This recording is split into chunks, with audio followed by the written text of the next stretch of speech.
noches. Encabezados de Cabeza está de vuelta. Vamos con la información.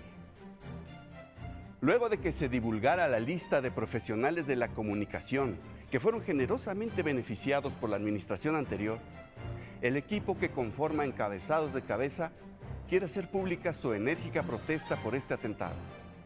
Nos referimos a que a nosotros no nos dieron ni un centavo. Para rescatar a Pemex y sanear sus finanzas, la Secretaría de Energía planea obtener cuantiosos recursos mediante la rifa del líder del sindicato petrolero, Carlos Romero Deschamps. Hasta el momento se ha vendido un boleto que compró el Baester Gordillo. Nadie sabe exactamente para qué lo quiere. Por cierto, y ya que estamos en esto, durante 2 días las redes sociales han sido un hervidero de especulaciones debido a los insistentes rumores de que Joaquín López Dóriga sustituiría a Lord Molécula en la conferencia mañanera. Sin embargo, fuentes cercanas al destacado comunicador, nos referimos a Lord Molécula, nos aclararon que los rumores son infundados. Lo que sí es cierto, nos confiaron, es que Adela Micha sustituirá a la Lady Oxigenada, Sandy Aguilera, y que Celia Lora sustituirá a Adela Micha. Para terminar esta sección con un tono más ligero, le informamos que una divertida confusión en las Cortes de Estados Unidos llevó a que un juez de Nueva Jersey condenara al expresidente Carlos Salinas de Gortari a 15 años de prisión por esclavizar, abusar y marcar con fuego a los directivos de la revista Nexos. Los abogados de la defensa hicieron notar al magistrado que había confundido a Carlos Salinas con su hijo Emiliano y a la conocida revista política con la secta Nexium. Ya hay una apelación tramitándose en la Suprema Corte de los Estados Unidos. Esto fue todo en Encabezados de Cabeza. Nos vemos la próxima semana.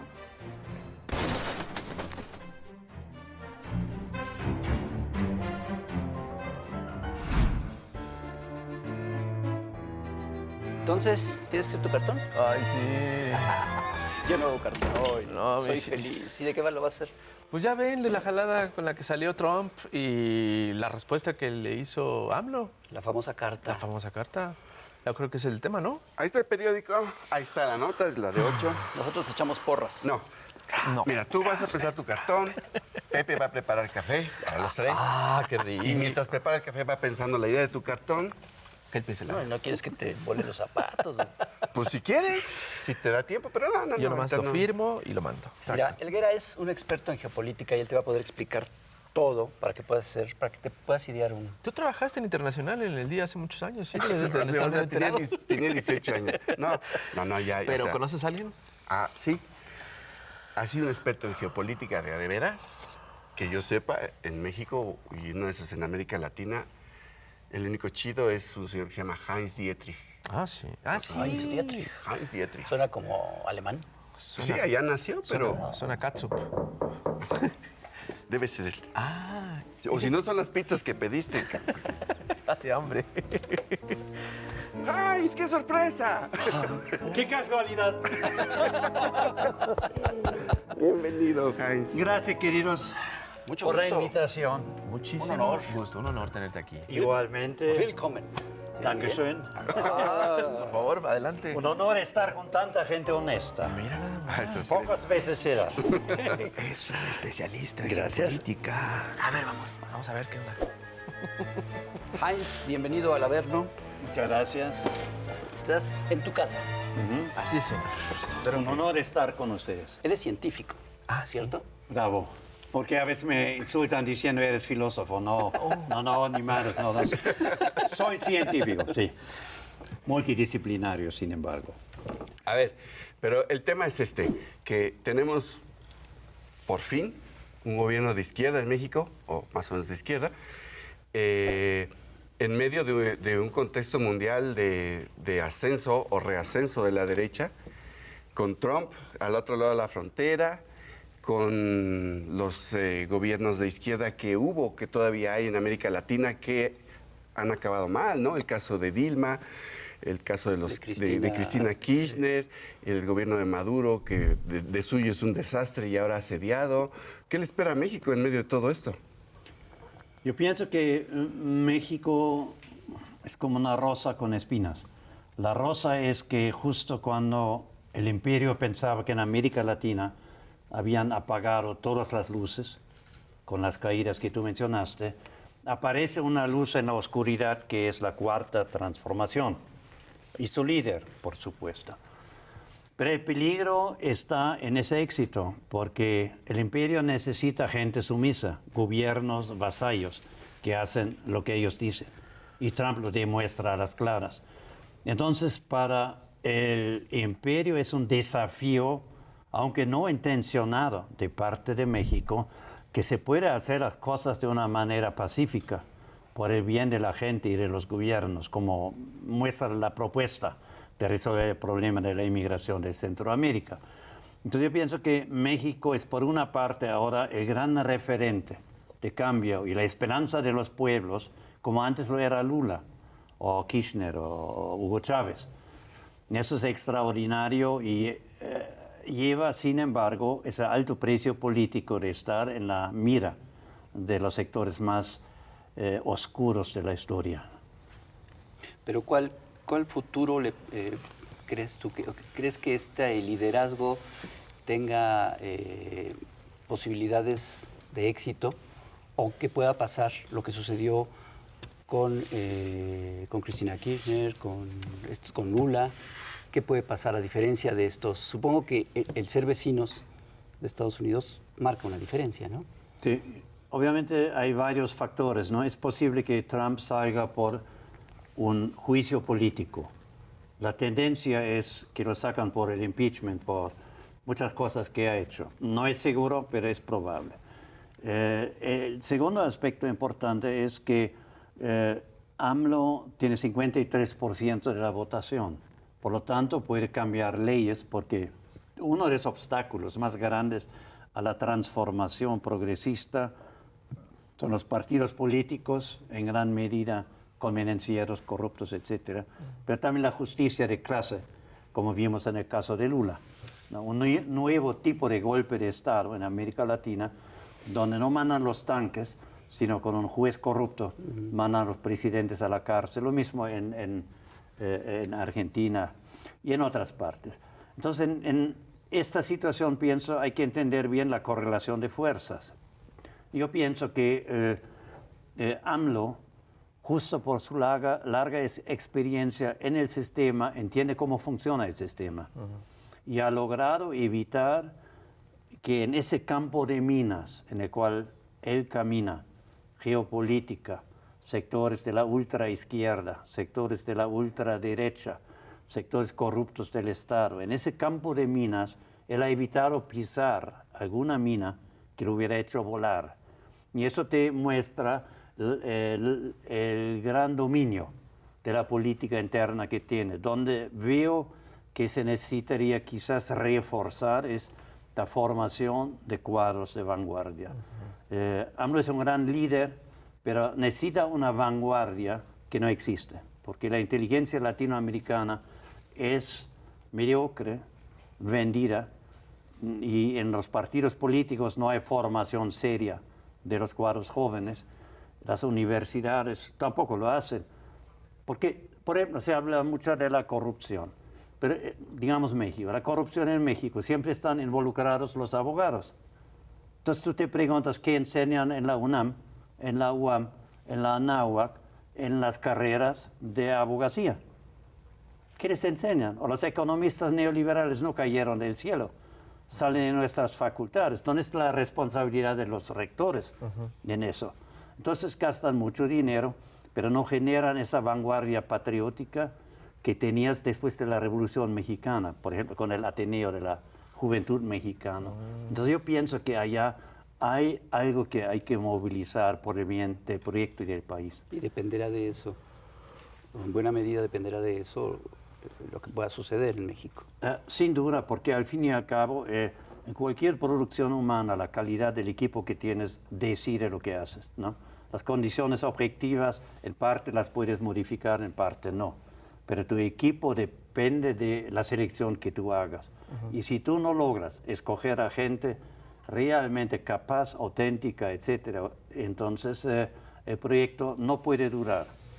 Hay un tema que yo quería nos comentaras, porque alguna vez lo platicamos tú y yo.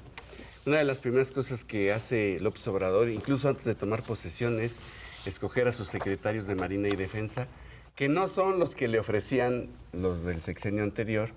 Y después su propuesta de la Guardia Nacional, que ha sido muy polémica. Pero yo sé que tú tienes una visión de ese tema muy interesante. Yo pienso, Tonio, que hay que entender los estados modernos. Porque en cualquier parte del mundo el estado moderno tiene estructuras de funcionamiento de poder que son semejantes. En ese ejemplo que tú mencionas, todo estado tiene un ejército profesional que esencialmente es para la defensa exterior. En segundo lugar, tiene una policía en la base de tráfico, de investigaciones, etcétera. Todos tienen esto, pero todos tienen también un nivel medio, un piso medio entre los militares profesionales y la policía de la calle. Y tiene diferentes nombres. Se llama Gendarmerie en Francia, se llama Guardia Nacional, pero es una fuerza paramilitar que tú necesitas. Entonces, si tú quitabas la Policía Federal por los motivos que se explicaron, tú necesitabas sustituir esto, porque si no dejabas un vacío en la estructura de poder del Estado. Y esto hubiera condenado a la muerte todo intento de transformación. Porque hay que ser democrático y humanista y optimista.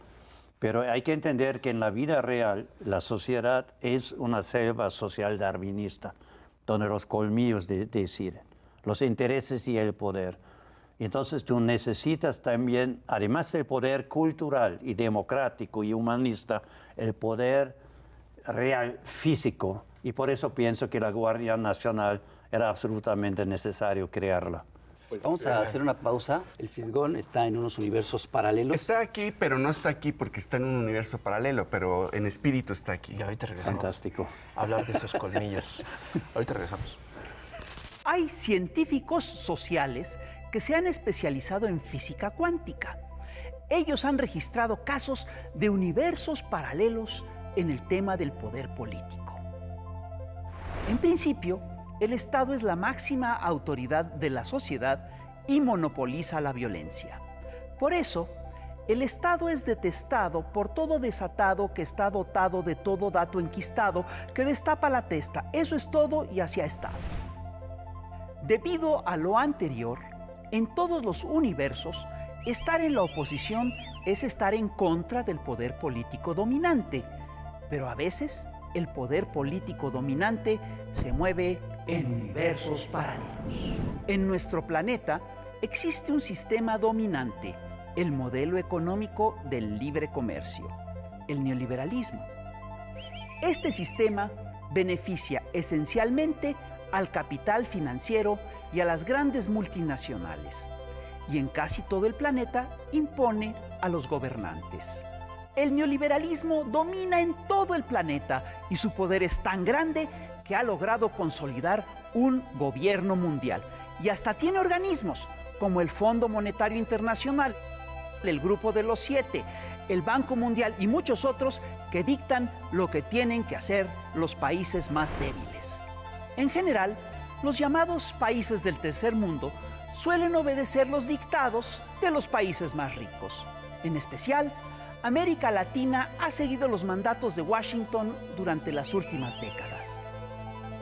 Sin embargo, en este universo también se han dado excepciones. Brasil, Venezuela, Ecuador, Bolivia y ahora México se han salido por momentos de la órbita de Washington. Han conformado gobiernos de oposición al modelo económico dominante. En todos estos casos, las fuerzas dominantes a nivel global acusan a los poderes locales de ejercer un poder omnímodo.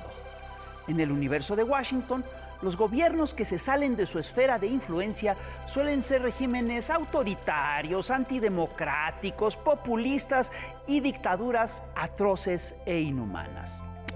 Pero en el otro universo, el libre comercio es en realidad el poder omnímodo.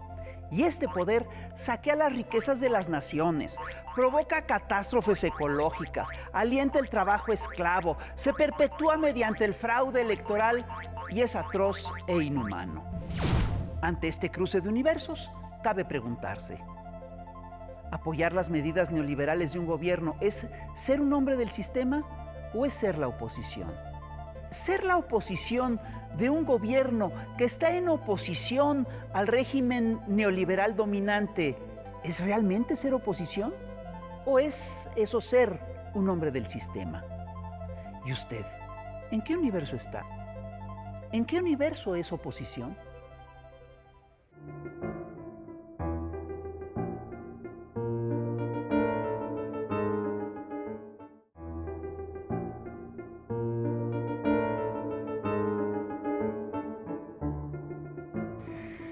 Estábamos hablando contigo, Heinz, antes de que nos interrumpiera el fisgón, de la Guardia Nacional. Y hablabas de la importancia de que se haya creado y por qué no podía no crearse. Pero además hay otro tema, el tema del narcotráfico y la supuesta guerra contra el crimen, el Plan Mérida y todo eso. ¿Qué tiene que ver todo eso con la creación de la Guardia Nacional? Pues yo pienso que la Guardia Nacional, independientemente de los grandes problemas que tú mencionaste, tenía que crearse, porque tú necesitas un Estado democrático, pero estable, consistente. Y para ser consistente necesitas los 3 pisos que mencioné, la policía normal, una policía paramilitar y el ejército. El problema real es evitar que esa enorme concentración de poder en cada estrato se desarrolle hacia el abuso. Pero pienso que con este gobierno no hay ningún peligro de ese tipo. Y por eso pienso que se pueden pensar otras cosas. Hablando de la corrupción otra vez, ¿cuál es la entrada a la corrupción? El Instituto Jurídico del Amparo. Si tú tienes una policía, una justicia honesta, tú no necesitas el amparo. En ninguna jurisprudencia moderna existe esto. ¿De qué significa? Que es un instrumento de clase, porque los ricos lo compran y los pobres no tienen acceso. Entonces, yo pienso que si se logra reestructurar el Estado como ese proyecto prioritario, obviamente de AMLO, entonces se puede dar el paso siguiente a otros aspectos de desnaturación, naturalización del Estado que tenemos que arreglar. ¿Leíste la carta que envió ayer López Obrador a Trump? Sí, conozco el contenido, porque lo leí. Porque te pregunto porque ha habido, obviamente, opiniones encontradas. Unos dicen que ha sido una carta de un estadista, otros lo critican con esta idea de que es demasiado paciente con Trump. ¿Tú cómo ves? O sea, dicho de otra manera, ¿qué opciones tiene ante Trump? ¿No? Básicamente. Sí, exacto. Bueno, ¿qué opción ¿qué tiene se puede hacer presidente? ante semejante personaje? Bueno, esa pregunta significa qué opciones tiene el ratón ante el gato. Si el ratón está ante el gato y tiene que negociar en qué posición se va a poner, Claro. teniendo claridad sobre la correlación de fuerzas. Es muy fácil desde la mesa del intelectual hacer críticas súper democráticas y súper revolucionarias, etc. La correlación de fuerzas real es muy clara. Con un comentario de Trump te tumba la economía mexicana. Y lo viste en el peso, lo viste en la bolsa de valores, que son los 2 parámetros más sensibles de medición de la calidad de una economía, ¿no? Ya tienes en tu contra muchas de esas agencias de credit rating, ¿no? De riesgo crediticio, ¿no? Que cada rato hablan de que se va a caer esto, etcétera, que son tonterías, obviamente. Tienes los periódicos del neoliberalismo, como Financial Times, en tu contra, que cada rato producen fake news para crear una matriz de opinión contra la política económica del gobierno. Cualquier economista serio obviamente sabe que esto es propaganda, no es periodismo. Pero la realidad es que la debilidad de la economía frente a un gigante como Estados Unidos, hay que tomarlo en cuenta. Mira, toma el ejemplo geopolítico. Irán tiene prohibido vender su petróleo por Washington, ¿no? India había dicho que no le importaba, que iba a seguir comprando. Ya se echaron para atrás. La Unión Europea iba a construir un nuevo sistema de pago electrónico para que Irán pudiera exportar. Ya se echan para atrás. O sea, países tan poderosos como Alemania, Francia, no se atreven a comprar gasolina en Irán porque los gringos dicen que no, te vamos a castigar. Entonces, un país en el patio trasero de Estados Unidos, con los parámetros macroeconómicos que tiene que ser muy cauteloso, porque ¿cuál es la primera responsabilidad de un presidente? Lograr sobrevivir a la contrarrevolución que viene de muchos lados y sobre esta base entonces lentamente crecer y consolidarse. De nada sirve que tú haces un acto espectacular y con un zarpazo del tigre te mata. No tiene sentido, eso no es política, eso es aventurerismo y habladuría. No, me parece que fue lo único que podía hacer. Necesita ganar tiempo porque Trump está debilitándose, por eso hace esas cosas, atacando a todo el mundo. Pero con cada nuevo país que agrega se debilita y está más cerca de la destitución. Entonces la estrategia correcta es ganar tiempo frente a la Casa Blanca de Trump para que eventualmente haya un cambio allá con gente que es más predecible y más razonable en términos de la arquitectura internacional y convivencia de las naciones. Que de hecho Trump tuvo una semana fatal la anterior, pero vamos al fificcionario. Y ahorita regresamos a seguir platicando. Fificcionario, un diccionario de términos fifís. Vas a ver. Fificcionario Ilustrado, primera entrega. Diccionario fifí de tabasquinismos y machuchonerías. Por Patricio. Aluche. Ser mágico que se le aparecía a la exsecretaria del Medio Ambiente antes de que la mandaran al Hachi. AMLO. Secretario de Gobernación, de Relaciones Exteriores, de Comunicaciones y Transportes, de Energía, de Educación Pública, de Economía, de Turismo, de Hacienda y de todo lo demás que en sus ratos libres gobierna varios estados y la República Mexicana también. Amnistía. Versión fifí de la impunidad.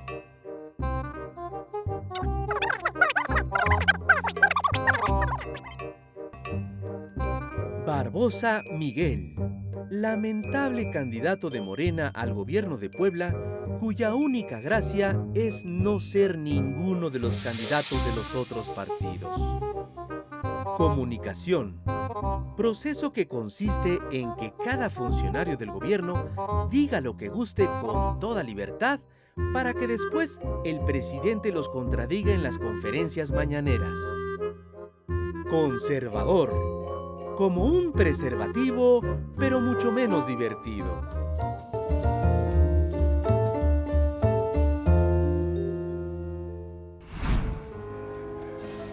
A ver, Jais, lo que hace históricamente Estados Unidos es infiltrar las Fuerzas Armadas de los países, sobre todo en América Latina. Desde ahí promueve los golpes o la desestabilización.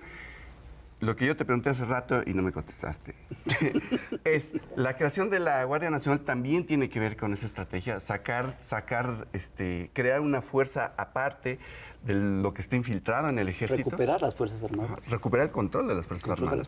Yo lo vería de la siguiente manera. Yo pienso que la Marina, el Ejército, la Fuerza Aérea están con el proyecto. Pienso que es un error del presidente que nunca menciona a la Fuerza Aérea. Siempre está con los comandantes de la Marina y el Ejército. No puede excluir la tercera rama. Entonces, pero son leales, a mi juicio, son leales al proyecto. Entonces no hay peligro de aquel lado. La Guardia Nacional, bueno, siendo honestos, todos los aparatos de poder han sido heredados, desde el Banco de México hasta la Fuerza Armada.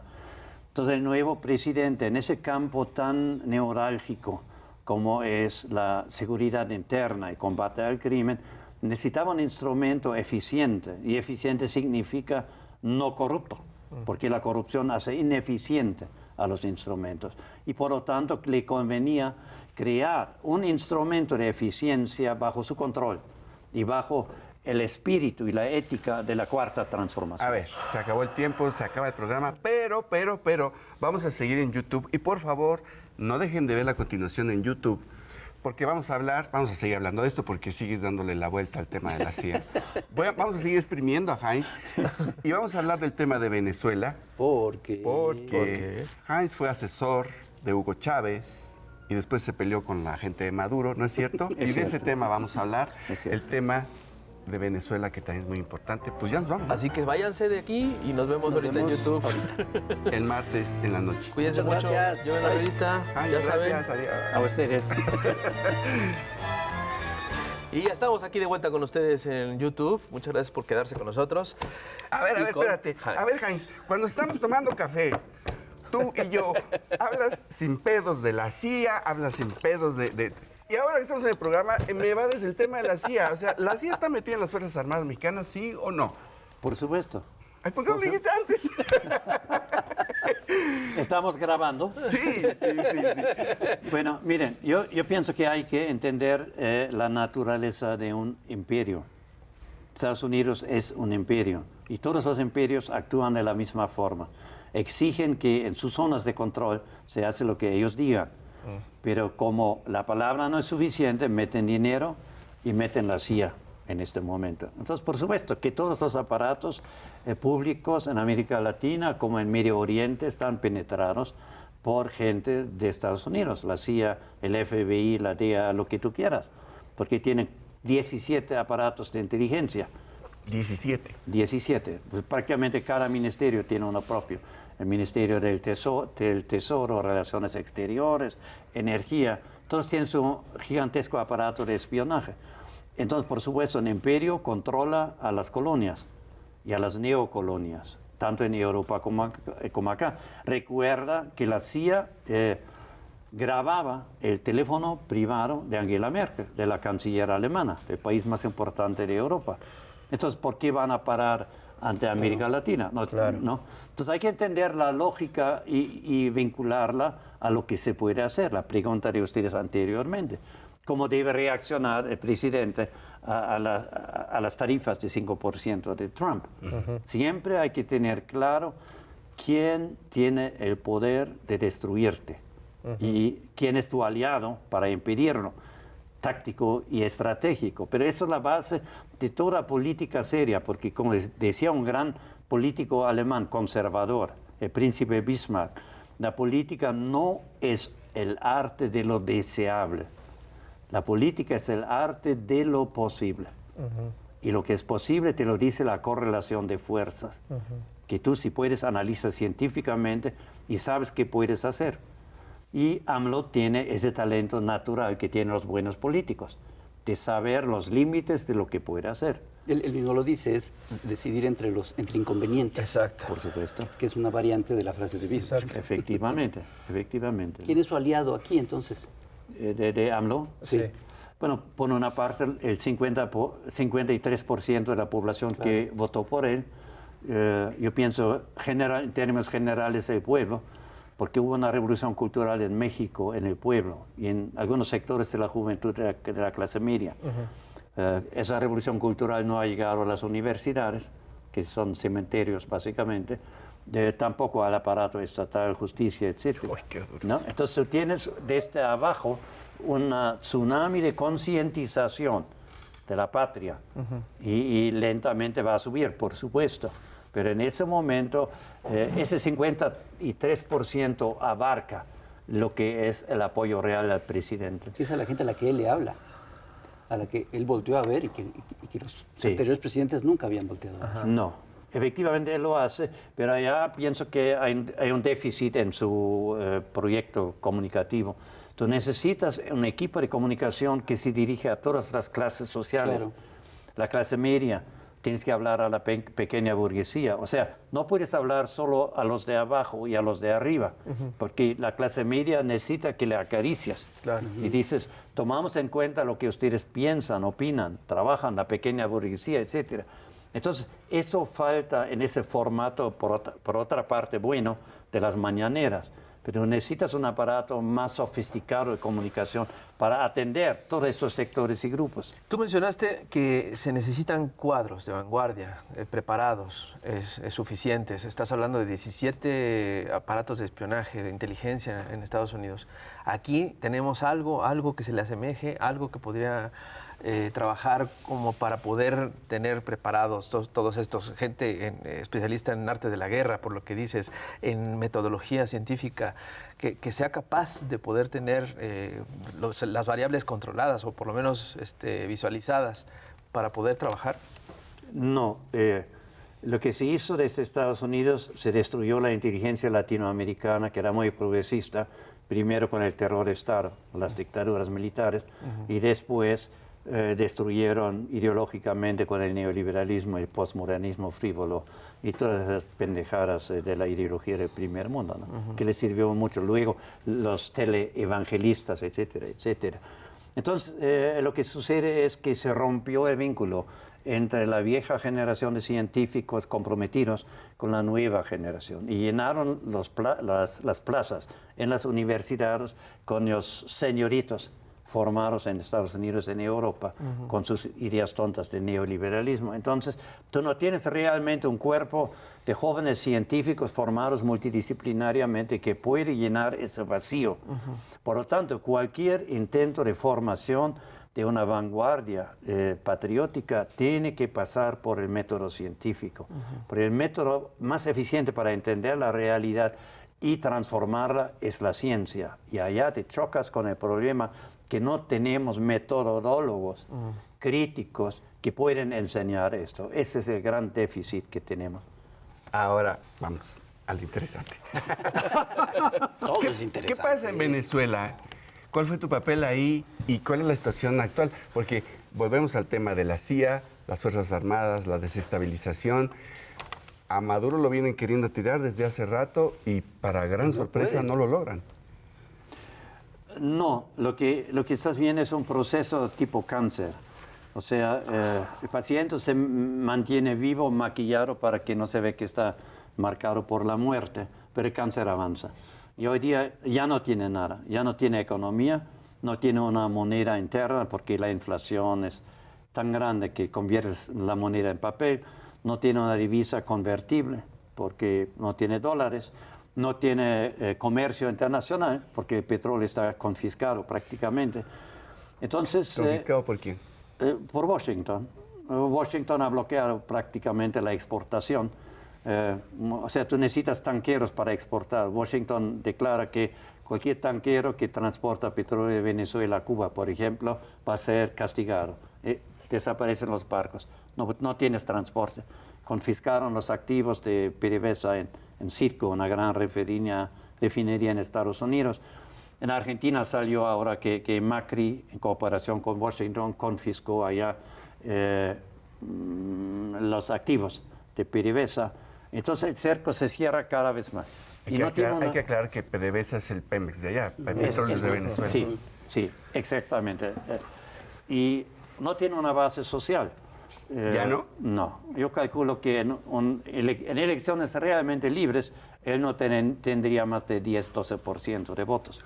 Por eso no permite elecciones, porque sabe que va a terminar fuera. Pero ¿cómo logra? Si ya no tiene el apoyo social, ¿cómo estos dos intentos que hubo, lo de la ayuda humanitaria en la frontera y después la caricatura de Guaidó, ¿por qué no funcionó? Es decir, o dicho de otro modo, ¿cómo logra aún mantener la lealtad de las Fuerzas Armadas? Por las bayonetas y por la mentira, y por el apoyo de gobiernos brutos internacionalmente. O sea, hay un grupo de gobiernos, incluyendo superpotencias y otros más cercanos, que repiten la narrativa de él, que la economía está mal por el sabotaje de Washington. Eso es una mentira, porque Washington organizó el golpe de 2002 contra Chávez. Oh, pero no acabas de decir que les bloqueó la exportación de petróleo. Sí, pero el bloqueo real, la agresión real de Washington contra Maduro empezó a mediados de 2016. En agosto de 2016 empezaron las primeras sanciones financieras. Después se escaló la cosa. Pero en 2013, cuando llega a la presidencia, con apenas 200.000 votos de ventaja sobre su opositor de la derecha, de 2013 a 2016, y mira, no había ninguna agresión real. Y el único político criollo, honesto, importante en América Latina, el vicepresidente boliviano, Álvaro García Linera, lo dijo recientemente en la televisión alemana. Le preguntan por qué el desastre en Venezuela, y él dijo por mala gestión económica. Pero hay gobiernos que repiten la mentira suya, que esto es por causa de los gringos. Ahora ya no tiene escape, o los gringos ahora lo van a destruir definitivamente.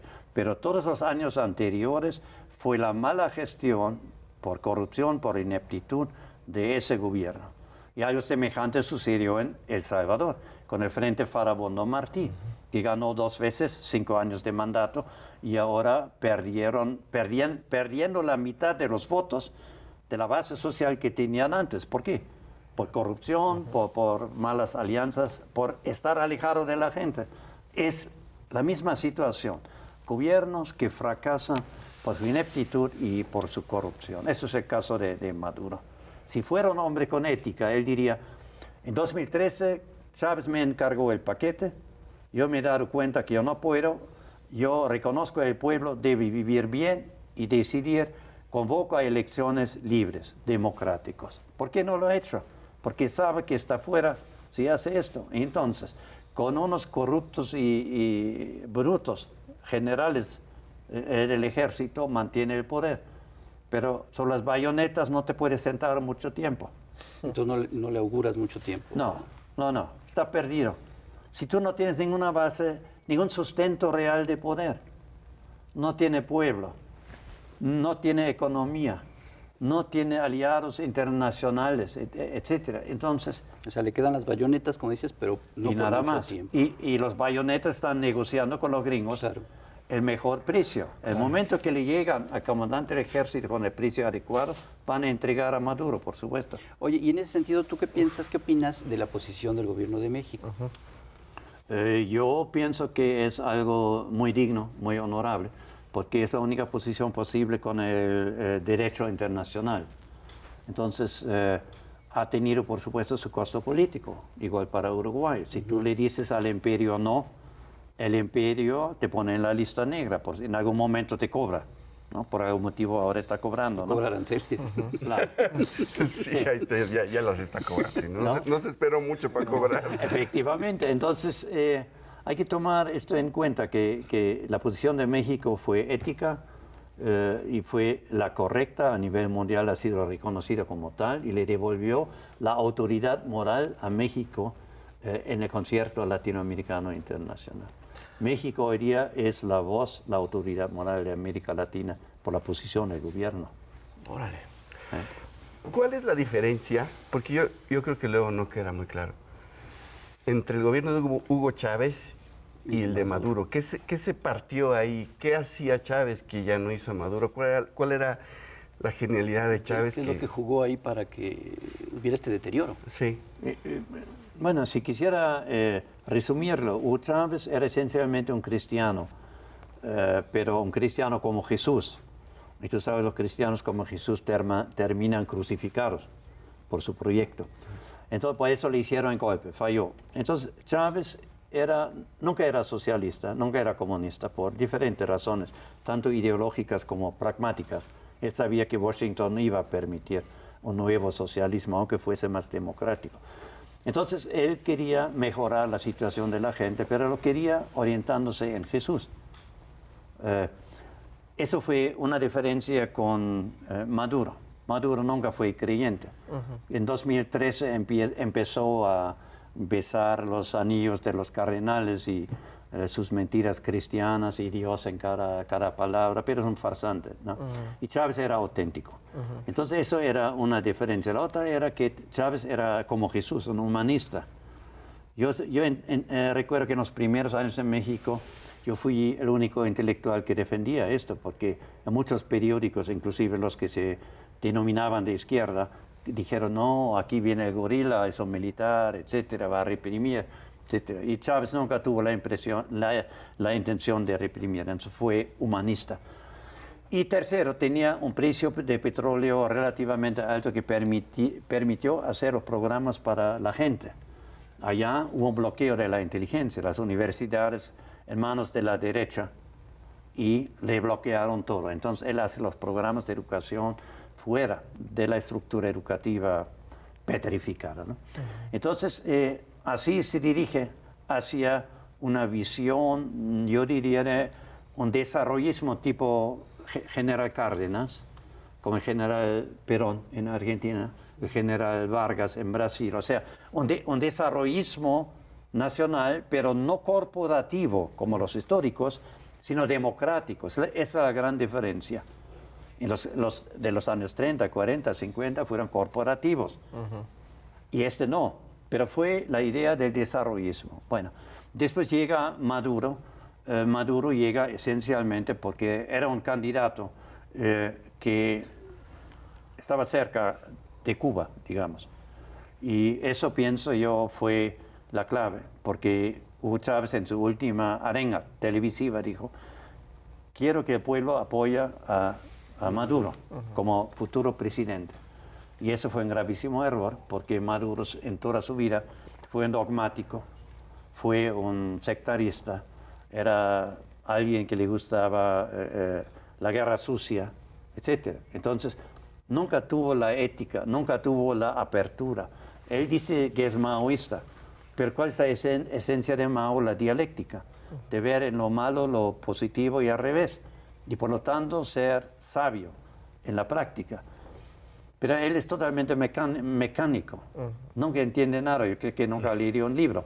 Entonces, tú tienes un burro a la cabeza de un sistema complejo, ponle, digamos, en un Mercedes-Benz, el carro más seguro lo va a estrellar después de 15 minutos. Y, entonces, y lo más importante, él sacrifica el pueblo. Hugo Chávez, estoy seguro, hubiera dicho: no se puede por tal y tal razón, yo me retiro, ustedes voten por otro gobierno. Y ese tipo sacrifica al gobierno con su camarilla en lugar de dejar que el pueblo decida, ¿no? Es asqueroso ver eso.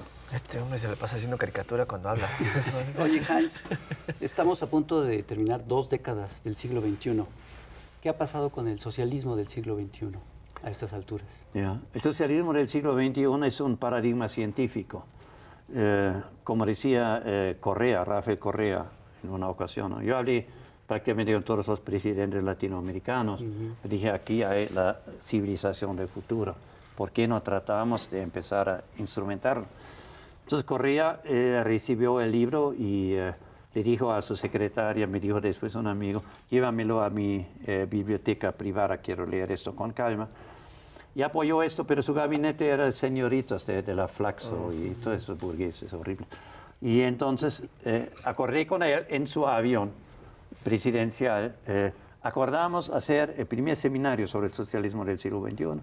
Y él dijo, por supuesto, habla con el ministro tal y tal, y el ministro era un yuppie de Flaxo y saboteó todo, por supuesto, ¿no? Y otros tenían otros motivos. Evo dijo, yo creo que la revolución comunitaria es otra cosa en Bolivia, y el de Paraguay, el obispo, dijo, eso no va con la identidad, etcétera. Y nosotros, cada uno tenía su razón de ser, ¿no? Entonces, el socialismo del siglo XXI, ¿por qué Hugo agarra ese concepto? Porque la política es como la economía. Cuando tú presentas una mercancía nueva, tú necesitas darle un brand name, un nombre de marca, para que cuando ven todo lo que ofrece el mercado, dicen, no, el producto que quiero es esto. Y entonces él entendió que el socialismo del siglo XXI le iba a destacar a nivel mundial y en América Latina. Se agarra el concepto, lo lanza en Porto Alegre ante 80.000 personas, pero después no genera la institucionalidad que necesita. Estás hablando de Correa. No, estoy hablando de Hugo Chávez, perdón. Y entonces no crea las instituciones que necesitas, una economía de equivalencia. Que anunció el producto, pero no lo creó. Usó el concepto de mercado, usó la mercadotecnia, pero no generó el producto en términos institucionales. Bueno, yo lo entiendo en parte porque todo su gabinete, el único que quería algo nuevo era él. Todos los demás estaban en contra, ¿no? Y Entonces, el concepto quedó así, la derecha muy inteligentemente aprovechó y dijo, ya vieron, el socialismo no funciona, se destruyó en Venezuela todo y ahora lo van a hacer en otras partes, etc. Es decir, la derecha inteligentemente lo usó como volteando la tortilla y diciendo, en Venezuela fracasó, ¿por qué va a fracasar en El Salvador? Y yo les digo, nunca se aplicó, porque Hugo Chávez nunca trató seriamente de aplicar esto. Desde la construcción de jóvenes en una escuela de partido como en China, que le encantó, como la economía paralela a la de mercado para generar ya la nueva institucionalidad. Nunca lo hizo. Y Maduro, por supuesto, que no tenía idea de nada, nunca trató de hacerlo. Ni lo leyó, ni lo entendió. Pero realmente Hugo Chávez no tenía a quién dejarle la presidencia, porque si no era Maduro, ¿a quién? ¿Quién podía haber tomado su lugar? La verdad es que... Estaba este señor Diosdado Cabello, que creo que es hasta peor que Maduro. Es peor. ¿No? Imagínate. Diosdado es un estalinista que le encantaban los métodos sucios de la policía política. Entonces él trabajaba, como era ministro del Interior, generó un gran archivo de fotos comprometedoras, etcétera, y lo usaba para extorsionar y para intrigar, ¿no? Entonces, lo que tú dices es correcto, Tonio. Nunca hubo en tiempo adecuado preparó el sucesor, y mucho menos vanguardia. No había vanguardia. Entonces, porque él, cuando estuve en China y vio la escuela del partido, y él dijo, el milagro económico chino no se explica sin la eficiencia del Estado y del partido, y lo del partido no se explica sin las escuelas del partido. Hagamos eso en Venezuela. Quedó en palabras, nunca lo hizo. Entonces nunca sustituyó los oportunistas que lo rodeaban por una vanguardia, gente entregada que quería transformar el país. Y eso finalmente la historia se lo cobró a través de ese Rasputín, de ese Maduro, ¿no? ¿Tienes más o menos claro qué es lo que se necesita en estos momentos en México en cuestión geopolítica? Sí, volviendo a una pregunta de ustedes, una noche hablé con Hugo Chávez en el Palacio de Miraflores y yo le dije, mira Hugo, después del golpe de 2002, le dije, mira, en Estados Unidos tú tienes 18,000 think tanks, institutos de análisis estratégico, bueno, estratégico y táctico, la Fuerza Armada, los ministerios y todas las universidades importantes, 18,000. Le dije, en América Latina no tienes ni un solo instituto que merezca el nombre. Entonces, van a tratar de volver a darte el golpe, entonces necesitamos crear ese instituto de pensamiento estratégico, táctico, para evitar que el próximo golpe funcione. Entonces hablamos con Lula, con Kirchner, etc. Entonces hubo un problema porque los argentinos dijeron, ese instituto no puede estar en Brasil por la vieja rivalidad que tienen. Y los brasileños dijeron, ese instituto, ese think tank tan necesario, no puede estar en Argentina. Bueno, entonces lo ponemos en Venezuela, hoy decía, podría ser Ecuador. Entonces nombraron un general, el único general jacobino que había en Venezuela, el general Müller. Él debía construir esto. Después de 5 meses tiró la toalla y dijo, con esa burocracia que no quiere hacer nada, no se puede hacer el instituto. Me suena. ¿Sí? ¿Te suena, no? Entonces, a mí me invitó Hugo, a través de una institución parlamentaria internacional, me invitaron a hacerlo por diferentes razones. Yo no vi el entorno que posibilitaba eso. Decliné, ¿no? Pero él tenía claro que se tenía que hacer esto, y esto es hoy peor que antes. Tú sigues teniendo los 18,000 institutos de análisis estratégico en Estados Unidos, y en México y en América Latina no tienes ni uno solo que tenga el nivel mundial que necesitas para prever lo que va a pasar y defenderte. Yo pienso que es la necesidad más grande que hay en el proyecto. Oye, Jaime, pues me temo Podríamos que... quedarnos otras 2 horas o 3. Está Ya buenísimo llevamos esto, media ya hora llevamos media hora de programa plus, extra. pero nos tenemos que ir. Pues sí, hay que suspenderlo ya. Porque ya fue muy subversivo todo esto. Demasiado. Demasiado. Yo sí. pensaba lo mismo. Ya tenemos a la CIA ahí en la puerta. Exactamente. ¿Por qué se controla? Ya tenemos un Después chicharito vamos aquí. a tomar un café con él. Y se Luego les suelta el contamos. doble, ¿eh? Sí, Se suelta sí. el doble, sí. Bueno, pues señoras y señores, Pues muchas gracias. ¿verdad? Un Un placer gusto. Y haber tenido muchas acá. gracias, Toño. Gracias, Gracias por la Heinz. invitación. Muchas gracias, mis Bien, maestro. gracias. Señoras y señores, ya vieron el nivel de programazo que tuvimos. Hola CIA, hola Estados Unidos. Muchas gracias por todo. No se pierdan este mes la revista que está circulando. Miren nada más qué bonita portada. Cuídense mucho. Nos Y vemos, nos vemos la próxima semana. Que estén muy bien. Adiós.